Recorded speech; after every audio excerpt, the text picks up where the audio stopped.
Hello friends, welcome back to my YouTube channel. ಹೇಗಿದ್ದೀರಾ ಎಲ್ಲರೂ? Hope ಎಲ್ಲರೂ ಚೆನ್ನಾಗಿದ್ದೀರ ಅಂದ್ಕೊಂಡು ಇವತ್ತಿನ ವ್ಲಾಗ್ನ ಶುರು ಮಾಡ್ತಾ ಇದ್ದೀನಿ. ಇವತ್ತು ಒಂದು ಪುಟಾಣಿ ವ್ಲಾಗ್ನ ಶೇರ್ ಮಾಡ್ತಾ ಇದ್ದೀನಿ. ಸೊ ನಾನಿಲ್ಲಿ ಮೊದಲನೇದಾಗಿ ತೋರಿಸ್ತಾ ಇರೋದು ಬಂದು ಫಿಟ್ ಕರಿ. ಸೊ ಇದು ಕನ್ನಡದಲ್ಲಿ ಏನಂತಾರೆ ಅಂತ ನಿಜವಾಗ್ಲೂ ಗೊತ್ತಿಲ್ಲ, ಅದ್ರ ಗೊತ್ತಿದ್ರೆ ಕಮೆಂಟ್ ಮಾಡಿ, ಓಕೆನಾ? ಸೊ ಇದು ನೋಡೋಕ್ಕೆ ಸೇಮ್ ಟು ಸೇಮ್ ಕಲ್ಸಕ್ರೆ ಥರನೇ ಇದೆ. ಸೊ ಇದರಿಂದ ತುಂಬಾ ಬೆನಿಫಿಟ್ಸ್ ಇದೆ. ಇದು ನಮ್ಮ ಹೆಲ್ತಿಗಾಗಿರ್ಬೋದು, ಹಾಗೆ ನಾವು ಸ್ಕಿನ್ ಕೇರಿಗೆ, ಏರ್ ಕೇರಿಗೆ ಎಲ್ಲದಕ್ಕೂ ಕೂಡ ತುಂಬಾ ಬೆನಿಫಿಟ್ ಇದೆ. ಸೊ ಇದರಿಂದ ನಾನು ಇವತ್ತು ಒಂದು ರೆಮಿಡಿನ ಮಾಡ್ತಾಯಿದ್ದೀನಿ. ಯಾಕೆ ಏನು ಅನ್ನೋದನ್ನು ಹೋಗ್ತಾ ಹೋಗ್ತಾ ಬ್ಲಾಗಲ್ಲಿ ಶೇರ್ ಮಾಡ್ತೀನಿ. ಅದಕ್ಕೂ ಮೊದಲಾಗಿ ಒಂದು ರೆಸಿಪಿ ನೋಡ್ಕೊಂಬರೋಣ. ಇದು ಬಂದು oats recipe. So vote milk recipe ಅಂತ ಹೇಳ್ಬೋದು, ಅಥವಾ ಓವರ್ನೈಟ್ ಓಟ್ ಅಂತ ಕೂಡ ಹೇಳ್ಬೋದು ನೀವು. ಸೊ ಇದಕ್ಕೆ ಒಂದು ಬೌಲಿಗೆ ನಾನು ಥರ ಸ್ಪೂನಲ್ಲಿ 3 ಟೇಬಲ್ ಸ್ಪೂನಷ್ಟು ಓಟ್ಸ್ನ ತೊಗೊಂಡಿದ್ದೀನಿ. ಅದಕ್ಕೆ ಒಂದು ಅರ್ಧ ಟೇಬಲ್ ಸ್ಪೂನಷ್ಟು ಚಿಯಾ ಸೀಡ್ಸ್ನ ತೊಗೊಂಡು ಎರಡನ್ನೂ ಕೂಡ ಒಟ್ಟಿಗೆ ಹಾಲಲ್ಲಿ ನೆನೆಸಿಡ್ತಾ ಇದ್ದೀನಿ. ಸೊ ಹಾಲು ಬಂದು ನಾನು ಒಂದು ಕಪ್ಪಷ್ಟು, ಮೀನ್ಸ್ ಒಂದು ಮುಕ್ಕಾಲು ಕಪ್ಪಷ್ಟು ಅಂತ ಅನ್ಕೋಬೋದು, ಅಷ್ಟನ್ನು ತೊಗೊಂಡಿದ್ದೆ. ಸೊ ಅದು ನೆನ್ಕೊಳ್ಳಿ, ಮೀನ್ಸ್ ಅದನ್ನ ಒಂದು 15 to 20 ಮಿನಿಟ್ಸ್ ನೆನೆಯಲಿಕ್ಕೆ ಬಿಡ್ತೀನಿ ನಾನು. ಸೊ ಅದ್ರ ಮಧ್ಯದಲ್ಲಿ ನಾನು ಮನೇಲಿ ಯಾವುದೆಲ್ಲ ಫ್ರೂಟ್ಸ್ ಇತ್ತು ಅದನ್ನು ಅದಕ್ಕೆ ಹಾಕಿ ಮಿಕ್ಸ್ ಮಾಡಿಕೊಂಡು ತಿನ್ಬಿಡ್ತೀನಿ. ಸೊ ಅದೇ ಬ್ರೇಕ್ಫಾಸ್ಟ್ ಅಥವಾ ಡಿನ್ನರ್ ಆಗುತ್ತೆ ಅಂತಲೇ ಹೇಳ್ಬೋದು.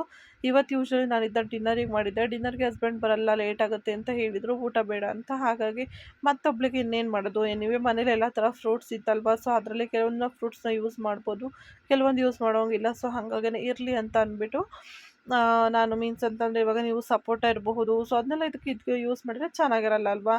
ಸೊ ಹಾಗಾಗಿ ಇದ್ದಂತಹ ಕೆಲವೊಂದು ಫ್ರೂಟ್ಸ್ ಹಾಗೆ ಡ್ರೈ ಫ್ರೂಟ್ಸ್ ಎಲ್ಲನೂ ಕೂಡ ರೆಡಿ ಮಾಡ್ಕೊಳ್ತಾ ಇದ್ದೀನಿ. ಸೊ ಇದರ ಒಂದು ರೆಸಿಪಿ ತುಂಬಾ ಸಿಂಪಲ್ ಆಗಿ, ಯಾರೆಲ್ಲ ವೆಯ್ಟ್ ಲಾಸ್ ಮಾಡ್ಕೋಬೇಕು ಅಂತ ಇದ್ದೀರಾ ಖಂಡಿತವಾಗ್ಲೂ ಈ ರೆಸಿಪಿನ ಟ್ರೈ ಮಾಡ್ಬೋದು. ಹಾಗಿದ್ರೆ ಸ್ಟಾರ್ಟಿಂಗಲ್ಲಿ ನಿಮ್ಗೆ ಓಟ್ಸ್ ಏನೋ ತಿಂದ ಅಭ್ಯಾಸನೇ ಇಲ್ಲಪ್ಪ, ಫಸ್ಟ್ ಟೈಮ್ ಟ್ರೈ ಮಾಡ್ತಿದ್ದೀವಿ ಅಂದರೂ ಆರಾಮಾಗಿ ಟ್ರೈ ಮಾಡಿ, ಸಖತ್ತಾಗಿರುತ್ತೆ. ನೋಡ್ತಿದ್ದೀರಲ್ವ, ಇವಾಗೆಲ್ಲನೂ ಕೂಡ ಚೆನ್ನಾಗಿ ಸೋಕ್ ಆಗಿದೆ, ಓಟ್ಸ್ ಹಾಗೆ ಚಿಯಾ ಸೀಡ್ಸ್ ಎರಡೂ ಕೂಡ.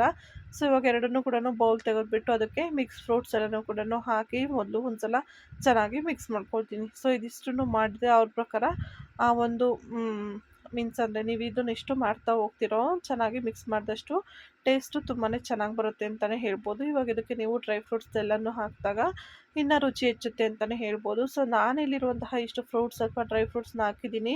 ನೀವು ನಿಮ್ಮ ಟೇಸ್ಟಿಗೆ ಅನುಸಾರ ಹಾಗೆ ನಿಮ್ಮ ಮನೇಲಿರುವಂತಹ ಅವೈಲಬಿಲಿಟಿನ ನೋಡಿಕೊಂಡು ಯಾವುದೆಲ್ಲ ಡ್ರೈ ಫ್ರೂಟ್ಸ್ ಬೇಕು ಅದನ್ನ ಹಾಕೊಬೋದು. ನಾನಿಲ್ಲಿ ಫ್ಲ್ಯಾಕ್ಸ್ ಸೀಡ್ಸ್ ಹಾಕಿದ್ದೀನಿ, ಪಂಪ್ಕಿನ್ ಸೀಡ್ಸ್ ಹಾಕಿದ್ದೀನಿ, ಹಾಗೆಯೇ ದ್ರಾಕ್ಷಿ ಇರ್ಬೋದು, ಗೋಡಂಬಿ ಇರಬಹುದು, ಬಾದಾಮು. ಸೊ ಇದೆಲ್ಲದನ್ನು ಹಾಕಿ ಮೇಲ್ಗಡೆ ಹಾಗೆಯೇ ರುಚಿಗೆ ತಕ್ಕಷ್ಟು ಸ್ವಲ್ಪ ಜೇನುತುಪ್ಪನ ನಾನು ಹಾಕಿದ್ದೀನಿ. ಸೊ ಇದಿಷ್ಟನ್ನು ಹಾಕಿದರೆ ನೀವು ಟೋಟಲಿ ನಮ್ಮ ಒಂದು ಓಟ್ಸ್ ರೆಸಿಪಿ ರೆಡಿ ಆಗೋಯಿತು. ತುಂಬಾ ಸಿಂಪಲ್ ಆಗಿತ್ತು ಅಂತಲೇ ಹೇಳ್ಬೋದು. ನಂತರ ನಾನಿಲ್ಲಿ ಫಿಟ್ಕರಿ ಪೌಡರಿಂದ ಒಂದು ಹೋಮ್ ರೆಮಿಡಿನ ಮಾಡ್ಕೊಳ್ತಾ ಇದ್ದೀನಿ. ಈ ಒಂದು ರೆಮಿಡಿನ ನಾವೇನಕ್ಕೆಲ್ಲ ಫಾಲೋ ಮಾಡ್ಬೋದಪ್ಪ ಅಂದರೆ, ಯಾರಿಗೆಲ್ಲ ಸ್ಕಿನ್ನಲ್ಲಿ ತುಂಬಾ ಅಲರ್ಜಿ ಆಗ್ತಾ ಇರುತ್ತೆ, ಹಾಗೆಯೇ ಸ್ಕಿನ್ನು ತುಂಬಾ ರಫ್ ಇರುತ್ತೆ, ಮೀನ್ಸ್ ಎಷ್ಟೇ ಮಾಯ್ಶ್ಚರೈಸರ್ ಹಚ್ಚಿದ್ರು ಕೂಡ ತುಂಬಾ ಡ್ರೈ ಸ್ಕಿನ್ ಇರುತ್ತೆ, ಹಾಗೆಯೇ ಪದೇ ಪದೇ ಇರಿಟೇಷನ್ ಆಗ್ತಾ ಇರುತ್ತೆ ಸ್ಕಿನ್ನು ಎಷ್ಟೇ ಮಾಯ್ಶ್ಚರೈಸರ್ ಅಪ್ಲೈ ಮಾಡಿದ್ರು. ಹಾಗೆಯೇ ಫೇಶಿಯಲ್ ಹೇರ್ ಇರೋರಿಗೆ ಮೇಯ್ನ್ ಈ ರೆಮಿಡಿ ಯೂಸ್ಫುಲ್ ಅನಿಸುತ್ತೆ. ಬಟ್ 100% ಹೇಳ್ತೀನಿ, ಫೇಶಿಯಲ್ ಏರ್ ನಿಮಗೆ ತುಂಬಾ ಬೇಗ ರೆಡ್ಯೂಸ್ ಆಗಿಬಿಡುತ್ತೆ ನನ್ನ ವೀಡಿಯೋ ನೋಡಿ ಅಂತ ಹೇಳಿ ನಾನು ಖಂಡಿತವಾಗ್ಲೂ ಹೇಳೋದಿಲ್ಲ. ಸೊ ಯಾಕಂದರೆ ಇದೆಲ್ಲ ತುಂಬಾ ಟೈಮ್ ತೊಗೊಳುತ್ತೆ. ಹೆಣ್ಮಕ್ಳಿಗೆ ಹಾರ್ಮೋನಲ್ ಇಂಬ್ಯಾಲೆನ್ಸ್ ಈ ಥರ ಎಲ್ಲ ಇದ್ದಾಗ ಸ್ವಲ್ಪ ಸಮಯ ಬೇಕಾಗುತ್ತೆ. ಬಟ್ ನೀವು ಮಾಡೋ ಕೆಲಸದಲ್ಲೇ ಸ್ವಲ್ಪ ಆಲ್ಟರ್ನೇಟ್ನ ಮಾಡಿಕೊಂಡು ಮಾಡಲೇಬೇಕಾಗುತ್ತೆ.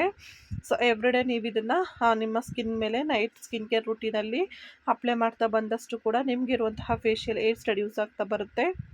ಹಾಗೆಯೇ ನಿಮಗೆ ಡ್ರೈ ಸ್ಕಿನ್ ಇದ್ದರೆ ಅದು ಕೂಡ ಪ್ರಾಬ್ಲಮ್ ಕಡಿಮೆ ಆಗ್ತಾ ಬರುತ್ತೆ, ಹಾಗೆಯೇ ಪಿಂಪಲ್ಸ್ ಕೂಡ ಕಡಿಮೆ ಆಗ್ತಾ ಬರುತ್ತೆ ಅಂತಲೇ ಹೇಳ್ಬೋದು. ಎಸ್ಪೆಷಲಿ ಯಾರಿಗೆಲ್ಲ ಡಾರ್ಕ್ ಸರ್ಕಲ್ಸ್ ಇರುತ್ತೆ, ಹಾಗೆ ಪಿಗ್ಮೆಂಟೇಷನ್ ಇರುತ್ತೆ, ಅವ್ರು ಖಂಡಿತವಾಗ್ಲೂ ಇದನ್ನ ಯೂಸ್ ಮಾಡ್ಬೋದು. ಸೊ ನಂತರ ನಾಳೆ ಯುಗಾದಿ ಹಬ್ಬ ಇರೋದ್ರಿಂದ ಸೊ ಇವತ್ತೇ ನಾನು ಇನ್ನಿನ ಪ್ರಿಪ್ರೇಷನ್ನ ಮಾಡ್ಕೊಂಡಿದ್ದೆ. ಮೀನ್ಸ್ ಯಾವ ಸ್ಯಾರಿ, ಇಯರಿಂಗ್ಸ್, ಬ್ಯಾಂಗಲ್ಸ್ ಏನೆಲ್ಲ ಬೇಕು ಎಲ್ಲದನ್ನು ಕೂಡ ಪ್ರಿಪೇರ್ ಮಾಡಿ ಇಟ್ಕೊಂಡಿದ್ದೆ. ಸೊ ಆವಾಗ ಮಾರ್ನಿಂಗ್ ತುಂಬಾ ಫ್ರೆಶ್ ಆಗಿ ಸ್ಟಾರ್ಟ್ ಮಾಡ್ಬೋದಲ್ವ, ಅದಕ್ಕೋಸ್ಕರ. ಇಲ್ಲ ಅಂತಂದರೆ ಮತ್ತೆ ನಾವು ಸಡನ್ನಾಗಿ ಏನಾದ್ರು ಹುಡುಕಬೇಕು ಅಂತ ಅಂದಾಗ ಕಷ್ಟ ಆಗುತ್ತೆ. ಹಾಗೆಯೇ ನಾನು ಯೂಶ್ವಲಿ ಬ್ಲೌಸ್ ಸ್ಟಿಚಿಂಗ್ ಎಲ್ಲ ಊರಲ್ಲೇ ಮಾಡಿಸೋದು, ಇಲ್ಲೇನೂ ಮಾಡಿಸೋದಿಲ್ಲ. ಸೊ ಹಾಗಾಗಿ ತೊಗೊಂಡಂತಹ ಕೆಲವೊಂದು ಸ್ಯಾರಿಗಳನ್ನ ಸ್ಟಿಚ್ ಮಾಡೋಕ್ಕೆ ಕೊಟ್ಟಿದ್ದೆ, ಬಟ್ ಅದನ್ನ ತೊಗೊಂಡು ಬರೋದು ಮರ್ತೋಗ್ಬಿಟ್ಟಿತ್ತು. ಸೊ ಹಬ್ಬಕ್ಕೋಸ್ಕರ ಈ ಒಂದು ಸ್ಯಾರಿ ಇತ್ತು. ಸೊ ಇದು ಬಂದು ಇವಾಗ ಇತ್ತೀಚಿಗಂತೂ ಯೂಟ್ಯೂಬಲ್ಲಿ ಹಾಗೆ ಇನ್ಸ್ಟಾಗ್ರಾಮಲ್ಲಿ ತುಂಬಾ ಫೇಮಸ್ ಅಂತಲೇ ಹೇಳ್ಬೋದು. ಬಟ್ ಅದು ಪಿಂಕ್ ಕಲರ್ ಕಾಂಬಿನೇಷನ್ ಜಾಸ್ತಿ ಇರುತ್ತೆ. ಬಟ್ ನಾನು ಪಿಂಕ್ ಬೇಡ ಅಂತೇಳಿ ಮಿಡಲಲ್ಲಿ ಪರ್ಪಲ್ ಇರೋಂಥ ಕಲರನ್ನು ತೊಗೊಂಡಿದ್ರಿಂದ ಸೊ ಅದಕ್ಕೆ ಮ್ಯಾಚ್ ಆಗೋ ಥರ ಒಂದು ಬ್ಲೌಸ್ನ ಕೂಡ ಮ್ಯಾಚ್ ಮಾಡಿ ಅದಕ್ಕೆ ಮ್ಯಾಚ್ ಆಗೋ ಥರ ಇಯರಿಂಗ್ಸ್ ಹಾಗೆ ಬ್ಯಾಂಗಲ್ಸ್ ಎಲ್ಲನೂ ಎತ್ತಿಟ್ಟಿದ್ದೀನಿ. ಸೊ ನೆಕ್ಸ್ಟ್ ಡೇ ಹಾಕ್ಕೊಳ್ಳೋಕ್ಕೆ ಬೇಕಾಗುತ್ತೆ ಅಂತ ಹೇಳಿ. ಸೊ ಐ ಹೋಪ್ ಇವತ್ತಿನ ವ್ಲಾಗ್ ನಿಮ್ಮೆಲ್ಲರಿಗೂ ಇಷ್ಟ ಆಗಿದೆ ಅಂತ ಅಂದ್ಕೊಳ್ತೀನಿ ಫ್ರೆಂಡ್ಸ್. ನಾವು ನೋಡಿದ್ದೀರಲ್ವಾ, ನಾನು ಟ್ರೈ ಮಾಡಿದಂತಹ ಊಟ ಇವತ್ತು ಬಂದುಬಿಟ್ಟು ಮಾವಿನಕಾಯಿ ಚಿತ್ರಾನ್ನ ಜೊತೆಯಲ್ಲಿ ಲೆಮನ್ ರೈಸ್, ಮೀನ್ಸ್ ಮಾವಿನಕಾಯಿ ಉಪ್ಪಿನಕಾಯಿ, ಮಾವಿನಕಾಯಿಂದು ಸಲಾಡು. ಸೊ ಇವತ್ತಿನ ಈ ಒಂದು ರೆಸಿಪಿಯನ್ನು ತುಂಬಾ ಸಿಂಪಲ್ಲಾಗಿ ಹಾಗೆ ಇವತ್ತಿನ ಒಂದು ಪುಟಾಣಿ ವ್ಲಾಗ್ ಜೊತೆ ಇವತ್ತಿನ ಒಂದು ವಿಚಾರ ಇಲ್ಲಿಗೆ ಎಂಡ್ ಮಾಡ್ತಾ ಇದ್ದೀನಿ. ಸೊ ತುಂಬಾ ಸಿಂಪಲ್ಲಾಗಿ ರೆಸಿಪಿಗಳನ್ನ ಶೇರ್ ಮಾಡಿದ್ದೀನಿ. ಸೊ ಐ ಹೋಪ್ ಇವತ್ತಿನ ಈ ಒಂದು ವಿಡಿಯೋ ತಮ್ಮೆಲ್ಲರಿಗೂ ಇಷ್ಟ ಆಗಿದೆ ಅಂತ ಅಂದ್ಕೊಳ್ತೀನಿ ಸ್ನೇಹಿತರೆ. ಇಷ್ಟ ಆಗಿದ್ರೆ ಪ್ಲೀಸ್ ಮಿಸ್ ಮಾಡದೆ ಲೈಕ್ ಮಾಡಿ, ಶೇರ್ ಮಾಡಿ, ಕಮೆಂಟ್ ಮಾಡಿ, ಹಾಗೆ ತಪ್ಪದೆ ನಮ್ಮ ಯೂಟ್ಯೂಬ್ ಚಾನಲ್ನ ಸಬ್ಸ್ಕ್ರೈಬ್ ಮಾಡಿಕೊಂಡು ಸಪೋರ್ಟ್ ಮಾಡಿ. Thank you.